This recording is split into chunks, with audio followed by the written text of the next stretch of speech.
It's weird. Okay, 2 more minutes and then I'll get started. No. You wait till about 5 or 6 after normally. Why are you guys integrating FLL and We do not have FRC.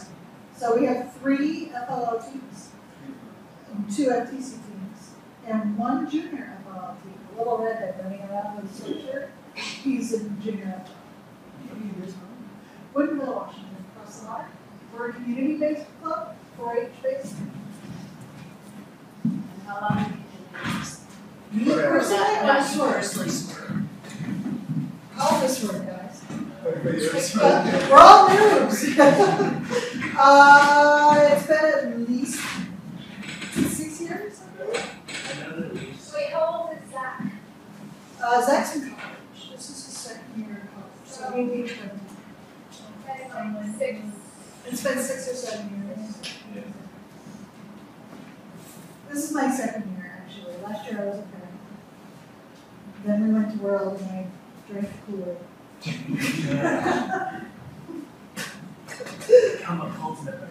Go Okay. to an island in a warehouse and watch. This is tattoo making.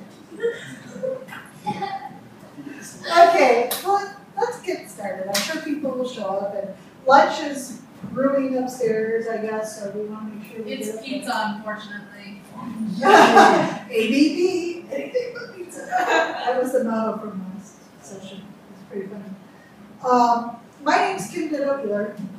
I am a mentor for the Swerve organization, teams 417 and 6220. Last year, I was a parent in the Swerve organization. My son, Jared, who was this year the team captain of 417, last year was a brand new student. And I spent some time kind of helping out along the sidelines. And then we went to World. And as I joke about having drank Kool-Aid, we went to World, and World is an entirely eye-opening experience for FTC, FRC, and FLL. Once you've gone to World, you get what FIRST is about, right? FIRST is not about winning the game.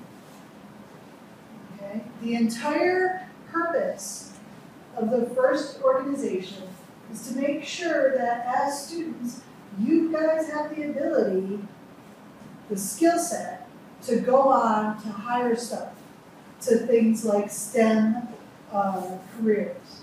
So engineering, mathematics, robotics, chemical engineering, all that kind of stuff. So it's not about winning the game, it's about winning at life. So I'm going to talk a little bit about project management, and I've got some of the team here to give the student perspective on the project management story in our organization in Swerve. A little bit of background first up here.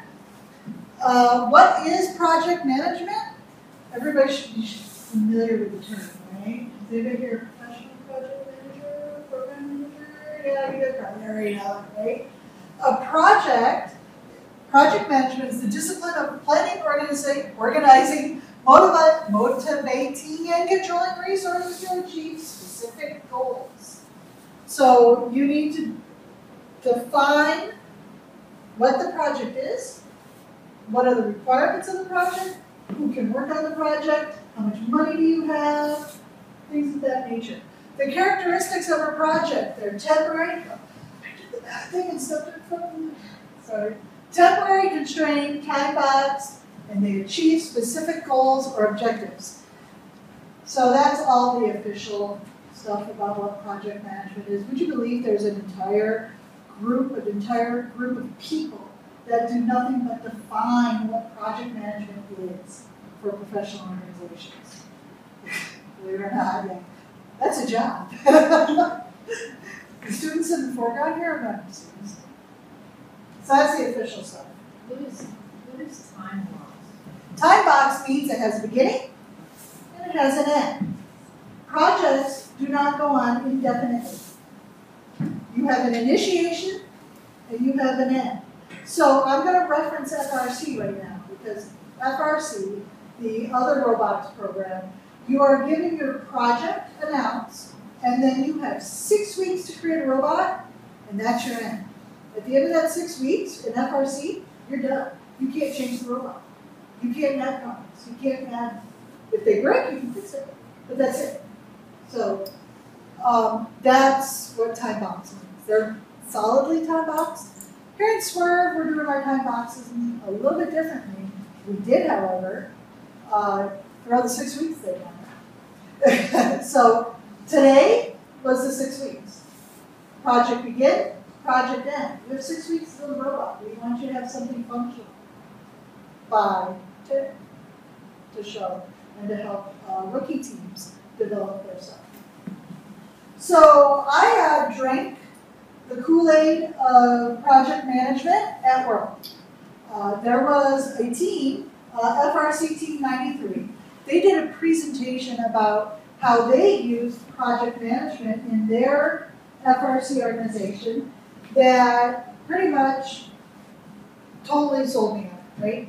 So here's the link. This slide deck, I'm going to figure out how to get it to you guys, share it up on the first bar or something like that. Or I can email it to you after the fact if you give me your email address.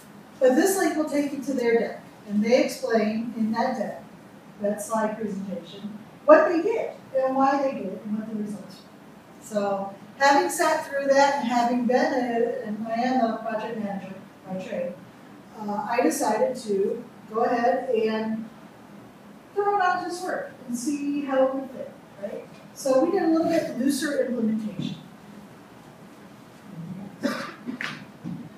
So we adapted. Is anybody familiar with Agile? Yes, no, maybe? Agile in the project management sense. So Agile is a method of project management that, I'm not going to go into the deep technical definition of it, but it comes with a set of processes and comes with a set of things like meetings that you can use to help streamline the randomness that can happen in a robot meeting. Yes? How many of you know about this randomness? I'm sure some of you have sat in a robot meeting and gone, what the heck did we do next? So I grabbed a few of the methodologies out of Agile and used them for the Swerve implementation. So we started off with design call. I'm going to go through and detail each one of these as we go through the deck. And I want the Swerve students here to interject important information because I will have forgotten something by definition, right? So we design funnel, Scrum, Kanban, iterations, prototyping, and lessons learned. Any questions so far? Next. So how did we start? During the off season is when we implemented this. So we had 2 projects, the space elevator and an outreach robot, something that could be shown off when we do outreach. And we decided to implement these processes during this off season. I think it's probably important to, when we made a big shift in Swerve. We went from just kind of organic to this structured methodology. I think it's important not to throw too much structure on a team at once. Because if you do, people resist. Right? It's the natural thing. Change is not a pleasant thing. So we did incremental on the off season and added some more when the season started. We did lessons learned. The mentors listened to everybody and how they thought things worked. Maybe did some tweaking, things of that nature. And then, step 1. The blue sky. So, does this make sense so far? I'm trying to guide you to the season as we are today. So from the very start of the season, game announce. After the game announcement at the Museum of Flight, we went back to our shop and spent the rest of the day doing this blue sky business. Okay? Game analysis, already done. We looked at the game, we thought about the game, we started doing our iterative design stuff, brainstorming. What I did, tell me the story of your robot.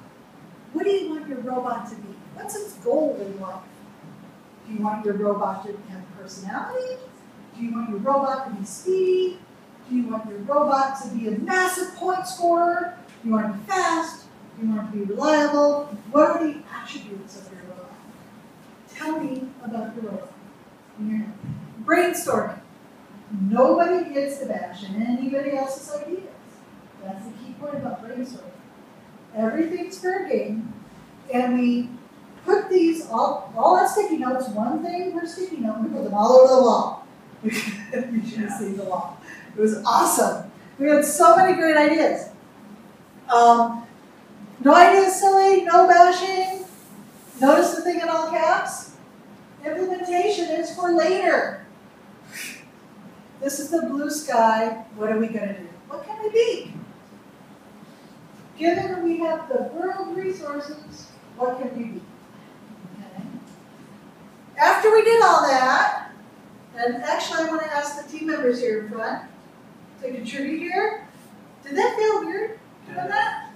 No, speak up. What we had Tell to me what do- felt weird about it. So the first thing that was This natural is to Cody, me, everybody. Well, Hi, Cody. the first thing that was like natural to me was right after the game announcement was to go back and say like, oh, look at all this cool stuff. Now what can we build that does all this cool stuff? And particularly my sticky notes was like, build an arm that does this.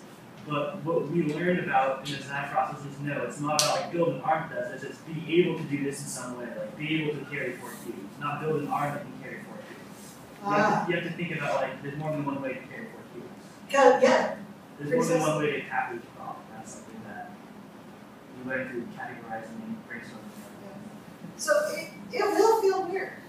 The first time you go through something like this, second, third, fourth, fifth time you go through it, it's going to feel weird. That weird feeling is actually what gives you those brainstorm, those light bulbs that come out, right? The really big thought processes that you walk through to get that exciting stuff.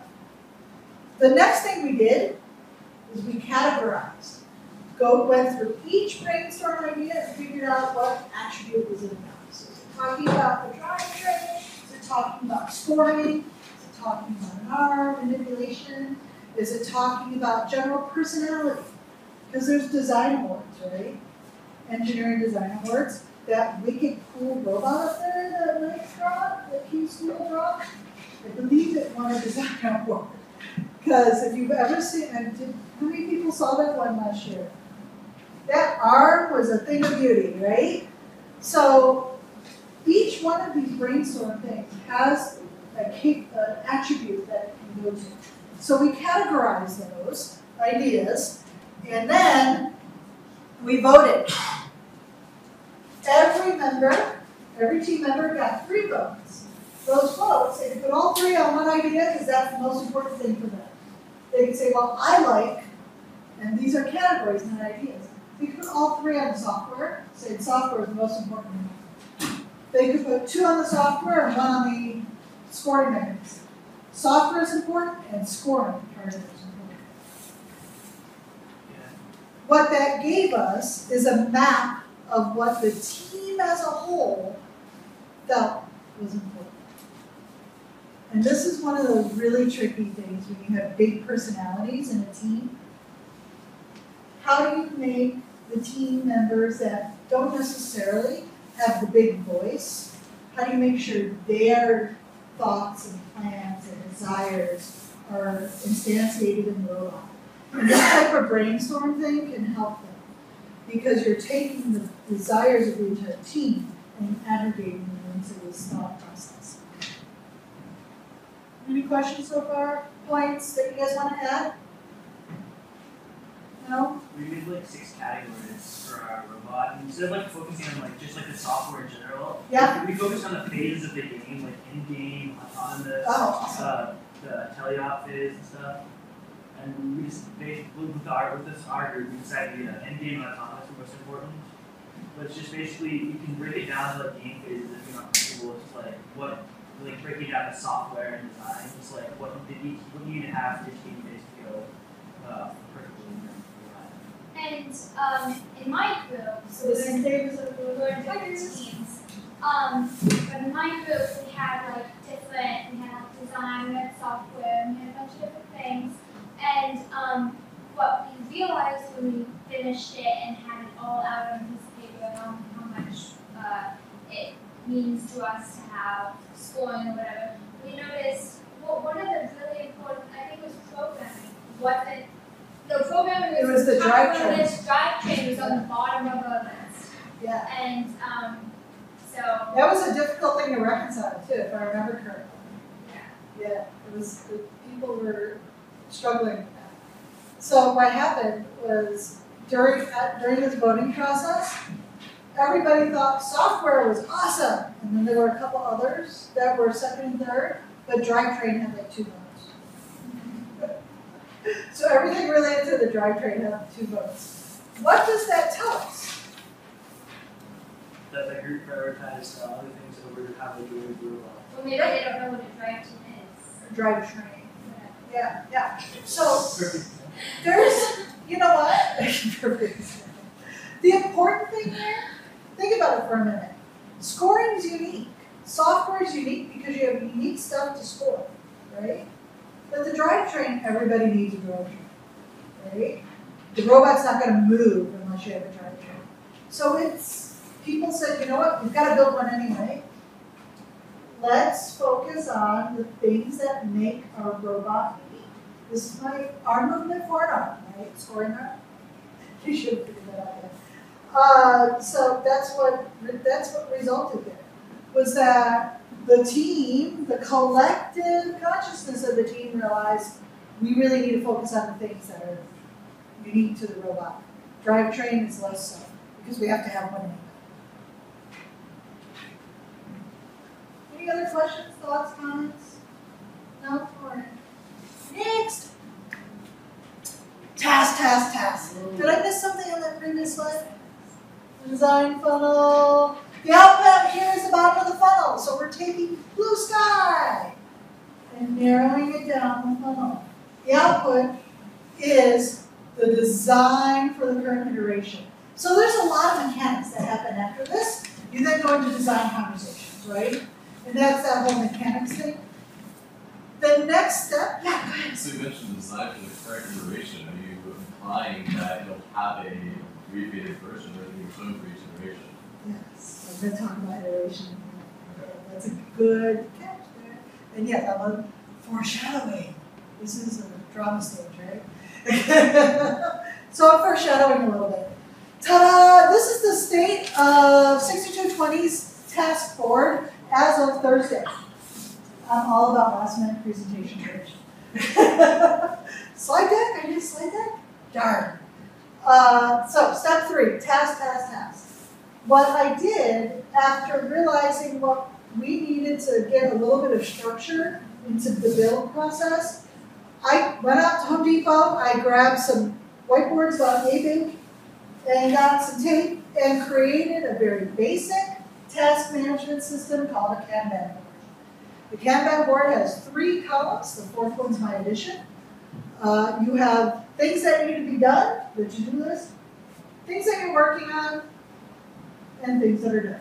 The 4th column, that needs list, that's so that us mentors, when we see something hanging out in that needs list, we can go grab it and try to help find it, or fill it, or something.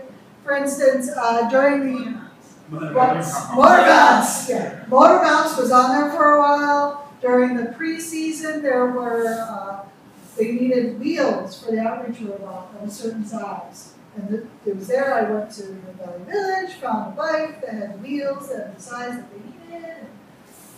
So that worked out really well. So design decisions and conversations drive the task creation. Okay. So you're talking about what's the design of your robot, what do you want to do, we need to build a chassis. Is that a task? No, it's not a task. What goes into building a chassis? You have to list all the specific parts, build the drivetrain, but you have to get even more specific than that. Yeah. So think about, deconstruct the task, the job of building a chassis. The chassis is the thing that you mount the wheels to and the motors to.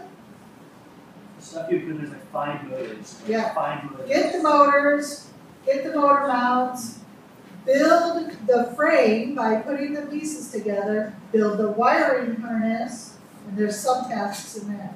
If you get too detailed, you get mired in the details. If you don't do enough detail, then you lose track of what needs to be accomplished. So really fine line, right? And it takes practice, right? So I would say that right now they may have too much detail in the to-do list there, but it was a great example of the Kanban board, right? So you do each one of those for groups, for task groups? You do each one of those for your task group, for your arm collection group, or is this? Just one per team right now. So, That's a good thought though, is that if you're, so right now our teams are 10 students apiece. Some teams can be larger, although you can only have 10 students per record on the team. But sometimes you have the actual group of folks working is larger than 10 students. And in which case you may have a team that's meeting a certain number of days on a specific task. In that case, like the ARM creators, you might want them to have a separate Kanban. It can be. It really depends on your students and how you're breaking them out. That's a difficult thing to decide. Yeah. Try not so to you do it as an entire robot? We're doing it as an entire robot, per team. Seems to be working okay, yes. Does somebody recommend a physical task board rather than It's in their face. electronic?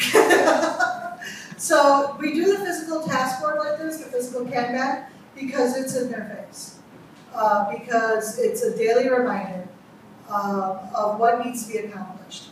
When things are electronic, it's kind of out of sight, out of mind. And we're trying to build the electronic version of the whole team in a system called Podio. But that's an evolutionary concept, and we didn't want to be dependent upon out of sight, out of mind technology for task management. Plus, with like all the tasks we have to do, it's really easy to just grab a sticky note, write like 3 words, and just pop on my board instead of having to go to your computer. Oh, what does that give you?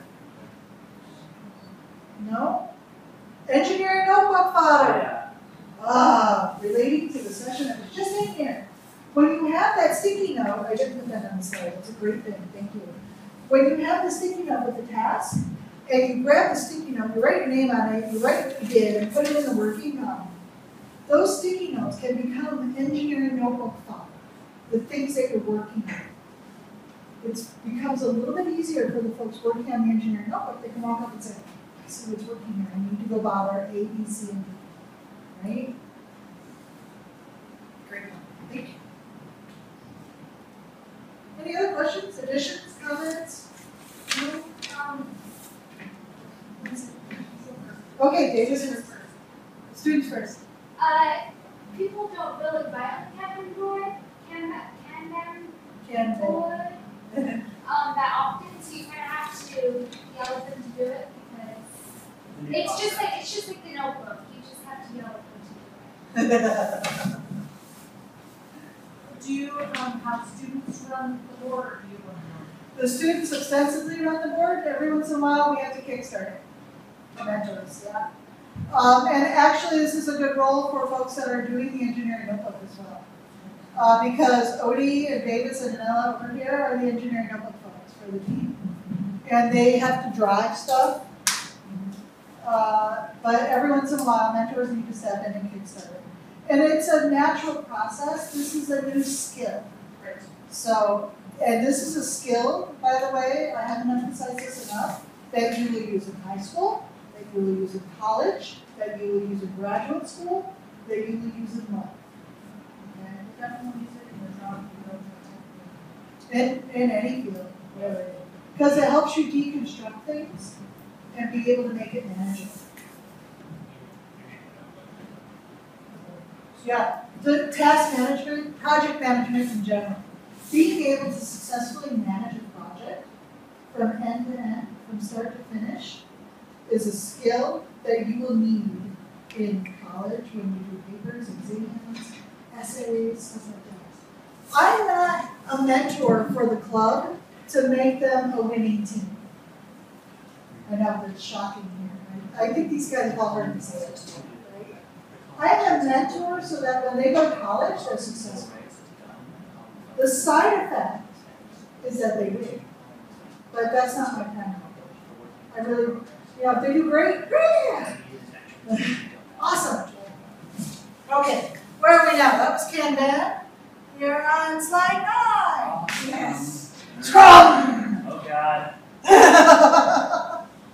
Every meeting that we have, every build meeting, we have 2 a week, that sort of, begins with 5-minute scrum meeting from each member, what they did in the last meeting, what they're planning on doing this meeting, and do they have any blockers? Scrum is something else that I stole out of Agile for the teams. The Scrum meeting is also called a stand-up meeting because nobody's allowed to sit, because if you sit, it takes longer. And I've seen this happen.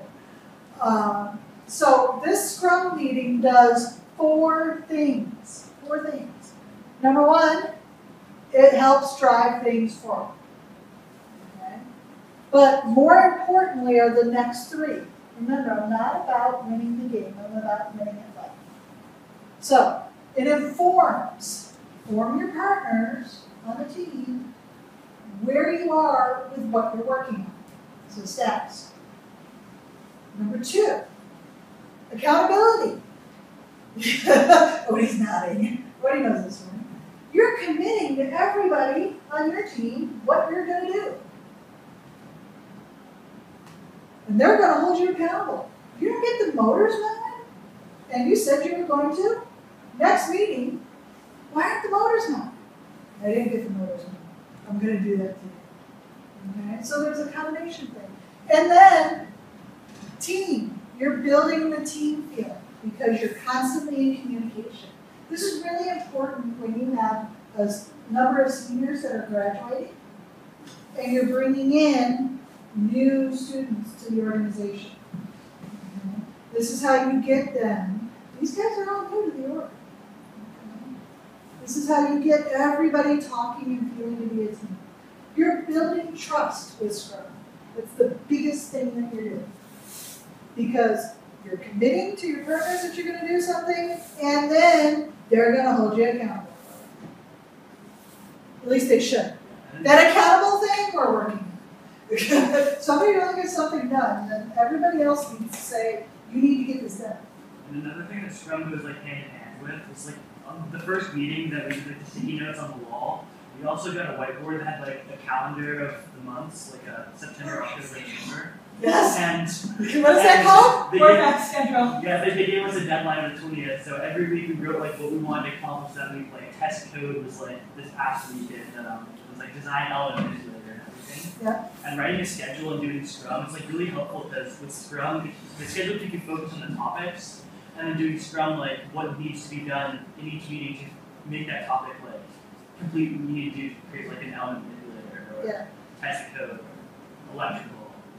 David says something else. Scrum is also really good for the engineering notebook. It counts as like the tasks and accomplishments column, whatever. You just do this, it's status, what you did last time. Yeah, it provides a more targeted way to figure out what you need to record for the notebook. Plus, it's also a great way to keep taking attendance to do that. Yeah.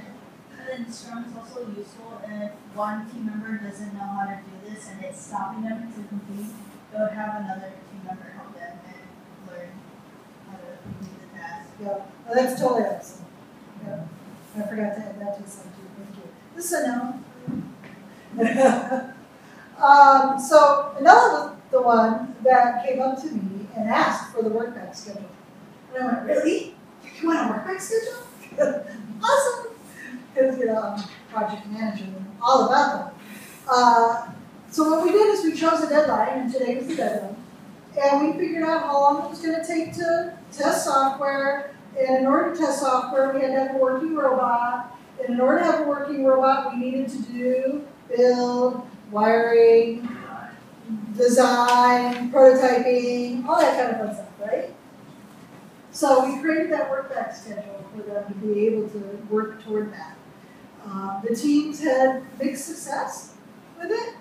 I'm sorry? A lot of things you can agree with their schedule. Yeah. Issues. All right. So, any questions about Scrum? You can call it stand-up, you can call it Scrum, you can call it status meeting. I went with the terminology. By the way, I got been asked like 4 times. The team's asking. Scrum is a term that's used to describe the group of people that get into it's the Scrum rugby. It's a rugby term, right? It's the term for when they get into the huddle. And this is like helpful in like later on careers like past just robotics. Because I know my dad, he works at Microsoft, and every day like 2:30 they have a 30-minute Scrum meeting, just like what they did, like so far in the day, and like what they're gonna work on tomorrow and stuff. It's not like as extensive as like this. They 50 guys talk about the program. Said 50? Yeah, that's a massive That's Scrum. my dad's department. Big Scrum. Okay. Slide 10. Step 5. Prototyping. Our rule in Swerve is nothing is committed to metal until it's been prototyped and understood and agreed upon by the team. And notice what I say committed to, parenthetical, modifying a piece of metal to put it on the robot. So if you have to cut something or bend something, you're not allowed to do it until it's been prototyped.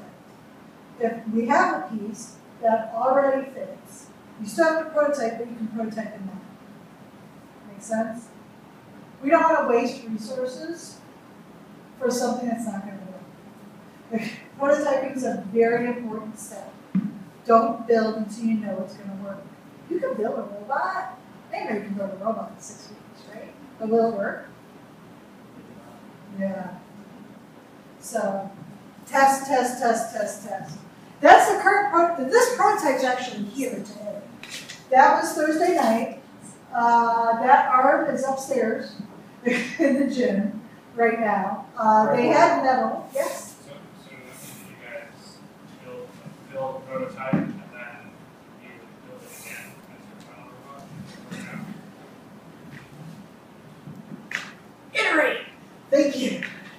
Great meeting. Great segue. So iteration, if you think about iteration when it comes to robots, iteration is like prototyping one robot and then iterating to the next robot. So, for instance, the prototype of that arm, 6220 is going to build that arm and see if it works because the team has agreed to it, right? Yeah. The team's decided that that box of cardboard will work. So they're going to go ahead and build that arm to see in practice if it works, right? The next iteration might be, well, the arm works, but it's really heavy because that's a lot of metal. So we're dragging it on the ground and we're bringing motors out, trying to lift it. So the next iteration might be to make it with different material. I have this picture up on the board because 417 iterated on a whole robot last year. So what 417 did is, for the first league competition, because leagues were new last year, they built a tiny robot that they affectionately named Taskbot. That's this guy right here. And that robot had a ramp. Last year you could lift other robots to get additional points. So that robot had a ramp. And that ramp deployed about 30% of the time successfully. But they built that robot quickly for those first competitions in the league. And in the meantime, we're iterating on Bert. Bert was their competition robot for state championship. And Bert was being built the entire time they were competing with Taskbot. The robot you end up with at the first competition is not the robot you're stuck with in FTC. In FRC it is. FRC doesn't iterate, but FTC does. Okay. So even though you've got a robot that's working for your first competition, how can you improve it? Your design is baked. You've got it on the field. How do you make it better? That's iteration. Okay. Questions, problems? Answers, jokes, insights from the students. Any student, any parent, any mentor in there? I just know that when we were CADing the first design for the wheels of our robot, just like an extracurricular CAD session, it took us 7 attempts at different tries to just tag the wheels to get them to work. If we're doing a chainless sort of drive with volunteers, so it's really hard to build and keep it really simple. But it took us a long time, and I finally have an iteration that we can work with. Anybody else have any insights to add? We are at 11:40 right now.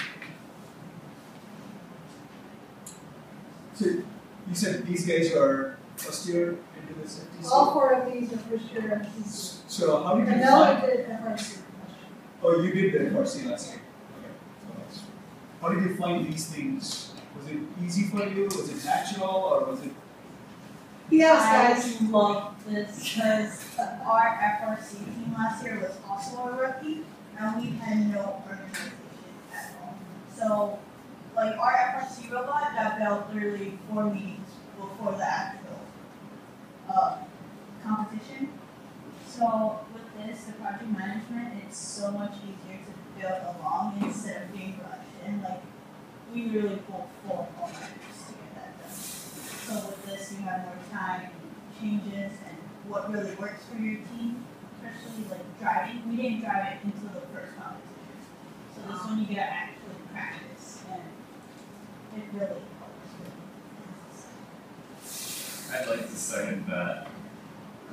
Once you have experienced sort of that rush and that core organization of ideas, that's no fun. Design process and sort of project management is extremely attractive. And refreshing. And very refreshing. And it's still, never easy to force people to work with the guidelines. Like you said, people don't always want to have all these places on immediately. But it's a lot easier to accept that when you experience the difficulties of not having it. So, regardless, you have to get used to it, but it's definitely much easier having experienced not using it. Did you guys have a dedicated project manager, or each of you realized that this is the part that you need to play, and then you played it out? We have like a scrum leader who just takes the scrum sheets, they just write down what everybody did, and with the scrum that we talked about, like the status and what you're going to do with walkers. But we also have if any problem arises, whoever notices a problem or just anything, we can put something up on the task board. If there's something that needs to be done, you put it up on the task board and the to-do list. And it's usually your own responsibility to check the to-do list if you have a job, just decide what you're going to do from there. But it's really more student run and The team leads have been doing the project management. interesting. Our team leads are also our program leads this time around too, which is kind of worked out that way, strangely. So whoever said programmers were lazy in the last session?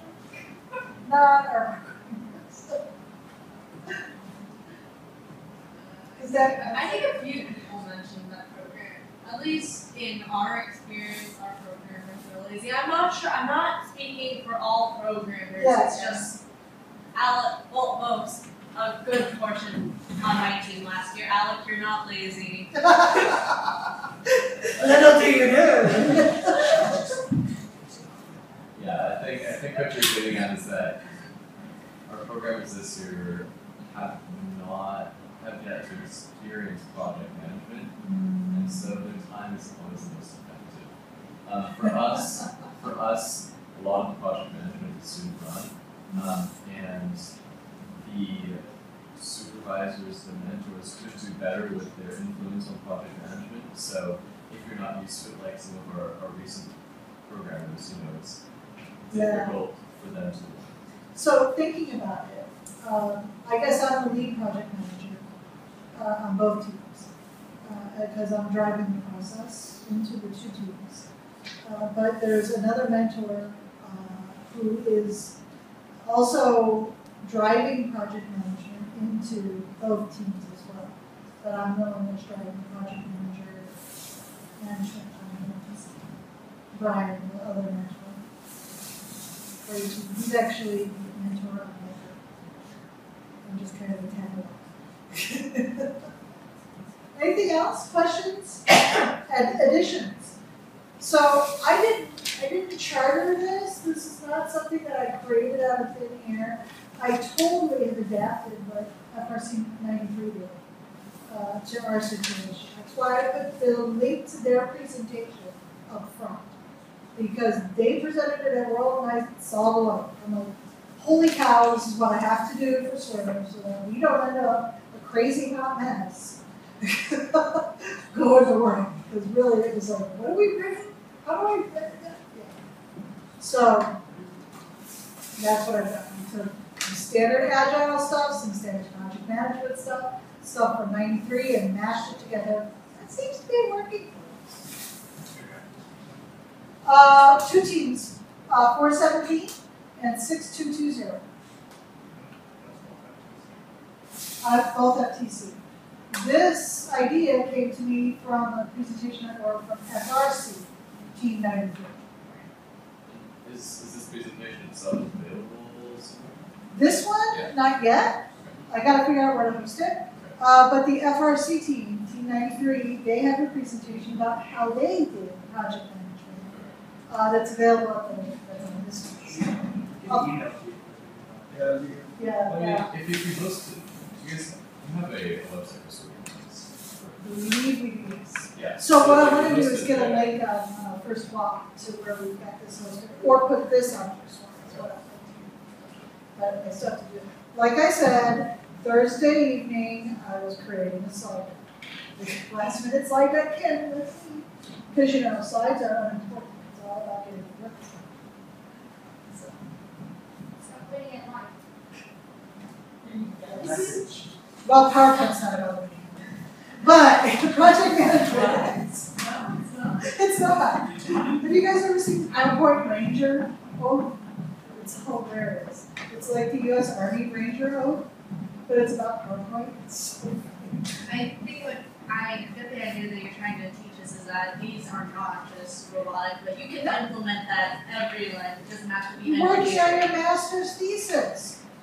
People Task are- management. Woo! Yeah, no, seriously. Who the hell am If I had known this stuff before I went and worked on my master's degree, I would have been far more successful. I was successful, but it would have been a lot easier for me and a lot less stressful, right? Your senior paper, the final culminating project. These are skills that will apply anywhere. Anytime you have something that needs to be accomplished, that's not an easy task. It's going to take a couple of days. Awesome. Thank you.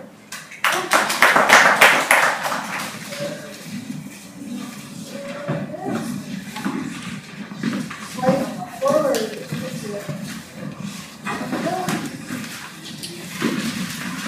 Good job, guys.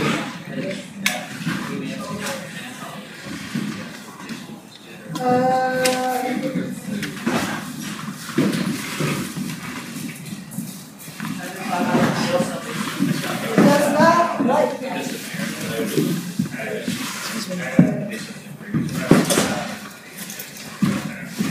I can email it to you.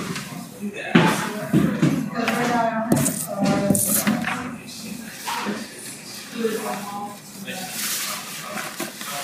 yeah.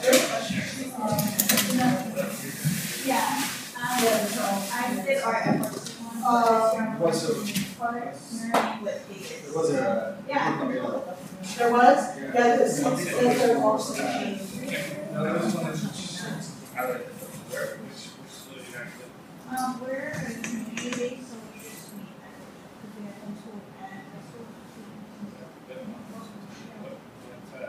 Yeah, they're also. Not in this one, maybe. Yeah, we're in the depths of the basement. Yeah. So what I might do, I will email it to you. Yeah, I'll let But them know. I also want to get it up on First Walk.